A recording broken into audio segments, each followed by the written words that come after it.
Leylətul Məbit nədir, nə hadisəsidir? Mənim əzizlərim, əvvəlcə bunu bilmək lazımdır ki, Rəbiül Əvvəl ayının başlanğıcında Həzrət Peyğəmbərimiz Allahın əmri ilə Məkkə şəhərindən hələ o vaxt Yəsrib olan, daha sonralar Mədinə adını almış şəhərə hicrət yəni köç etmişdir. Həmin bu köç etməmişdən qabağı isə Leylətul Məbit hadisəsi baş verdi. Yəni Həzrət Əli əleyhissalam, Həzrət Peyğəmbər sallallahu aleyhi və səlləmin yerində öz canını fəda edərək yatdı. Həzrət Peyğəmbəri qorumaq istədi və həmin gecə Peyğəmbərimiz köç etdi. Nəticədə Şira ayəsi nazil oldu və bu hadisə də tarixi mənbələrdə öz əksini tapmışdır. Maraqlıdır ki, İslam alimlərindən olan Seyyid ibn Tabus həmin bu hadisəni Həzrət İbrahimlə Həzrət İsmailin hadisəsinə də bənzədir. Həzrət Əli əleyhissalam Peyğəmbərin əmri ilə öz canını fəda verdi və Peyğəmbərimizin yatağında yatdı. Həzrət İsmail də Allahın əmrinə tabe olmaq naminə Həzrət İbrahimin əmrinə boyun əydi. Deməli, tarixi mənbələrin verdiyi məlumata görə Qureyş kafirlərindən bir dəstə insan Darun Nədvə adlı yerə toplaşdılar ki, Peyğəmbərlə necə davranacaqları barədə bir qərar alsınlar.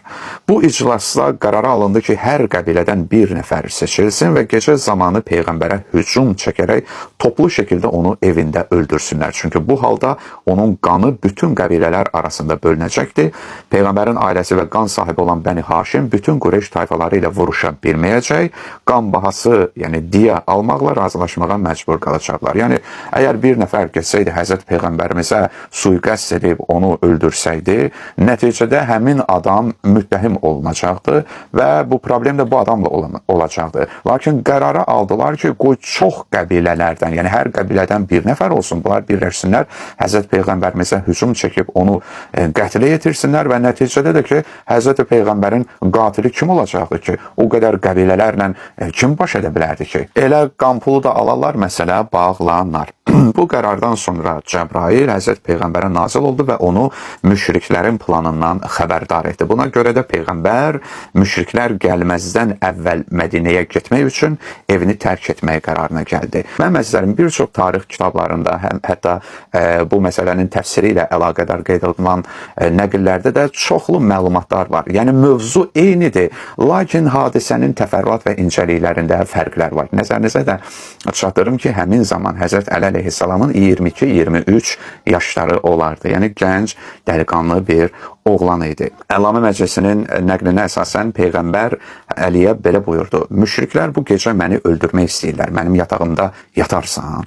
İmam Əli dedi ki, "O halda siz sağ-salamat qalacaqsınızmı?" Peyğəmbər dedi ki, bəli.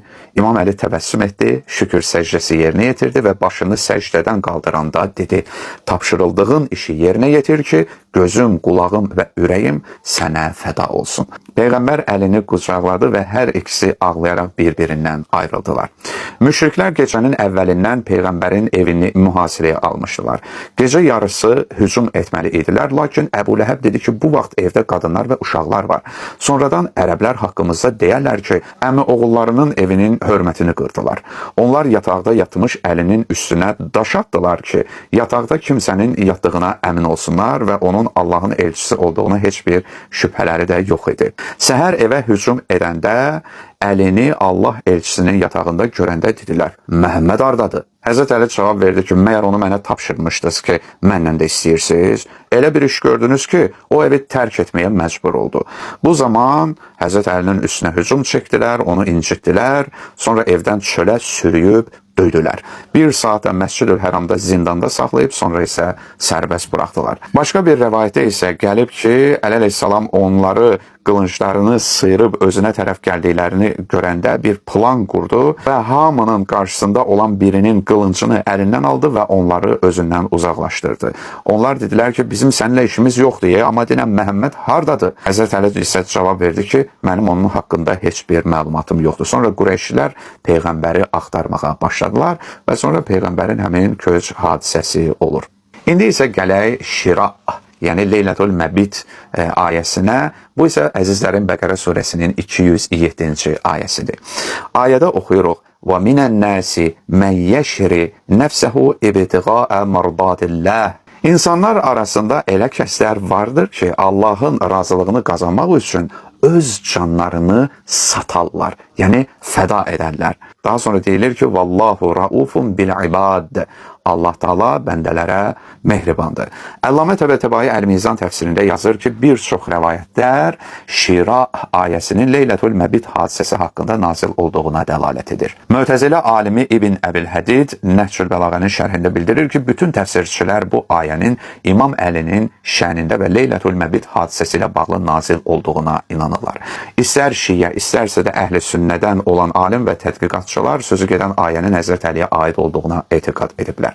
Bununla yanaşı Əhl-i Sünnənin bir çox alimləri bunu öz kitablarında geniş şəkildə nəql ediblər. O həddə ki, bu əhvalat təvatür həddinə çatıb. Yəni o qədər çox nəql olunub ki, onu inkar etməyə heç bir yer qalmayıb. Bu məsələnin isbatı üçün Təbəri, İbn Hişam, Hələbi, Yəqubi ki, bunların hamısı məşhur Əhl-i Sünnə tarixçiləridir. Habelə Əhl-i Sünnənin fəqihlərindən olan Əhməd ibn Həmbəl, İbn Cövzi və İbn Səbbaq Malikini nümunə göstərmək olar.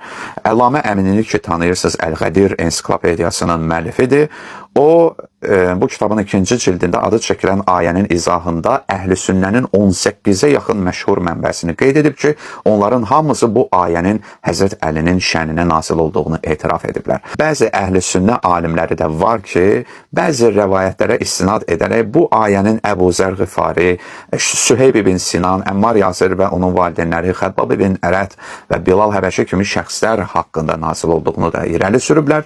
Lakin bu rəvayətlərin etibarlılığı şübhə altına alınıb və bəzi tədqiqatçılara görə bu rəvayətlər İmam Əlinin fəzilətlərini örtbasdır etmək məqsədi ilə qərəzli şəkildə uydurulub. İndi gəlin mənim əzizlərim, bu ayənin biraz təfsiri, məqam və incəliklərinə baxaq. Hərçənd ki, bəzi tərcüməçilər bu ayənin sonunda var idi, ya vallahu raufun bil ibad, Allah Taala bəndələrə qarşı çox mehribandır yeri var idi ya. Onlar belə tərcümə ediblər ki, bu elə məhz bu Allahın razılığını axtaran kəslərə aiddir, şamildir bu ifadə. Lakin Əllamə Təbətəbai bu fikirlər razılaşmır və qeyd edir ki, ilahi mərhəmətə məruz qalan bəndələrdən məqsəd digər insanlardır. Nəinki öz canlarını Allahın razılığı üçün satanlar. Həmin insanlar bu qrup insanların fədakarlığı sayəsində ilahi mərhəmətə nail olublar. Və əslində canlarını Allahın razılığı yolunda fəda edən belə bəndələrin mövcudluğunun özü uca Allahın digər bəndələrinə olan mərhəmətidir. Yəni Həzrət Əli əleyhissalamın öz canını Allah yolunda Allahın razılığını qazanmaq üçün satması əslində başqa dəstə insanlar üçün Allahın çox-çox olan mərhəmətinin təzahürüdür. İndi əzizlərim, bu can satmaq şiraun nəfs deyilir. Onun 3 mərhələsi var. Bəzi təfsirçilər bu ayənin təfsirində canı satmağı 3 dərəcəyə bölüblər. Cəhənnəm odunun qorxusundan canı satmaq, cənnət şövqü ilə canı satmaq və Allahın razılığı üçün canı satmaq. Onlar həmin bu şiraun nəfsin ən uca mərtəbəsini 3-cü qism hesab ediblər ki, bu halda insan bunun müqabilində heç nə istəmir. Və İmam Əlinin Leylətul Məbit gecəsində Peyğəmbərin yatağında yatmasını bu qismə nümunə sayıblar. Əllamə Təbətəbainin sözlərinə görə Allahın razılığı üçün canı satmaqdan məqsəd odur ki, bu insanlar onun razılığından başqa heç nə tələb etmirlər və nəfslərinin istəklərini deyil, yalnız Allahın istəyini istəyirlər. Bu çox böyük bir məqamdır, ixlasın bir uca bir zirvəsidir.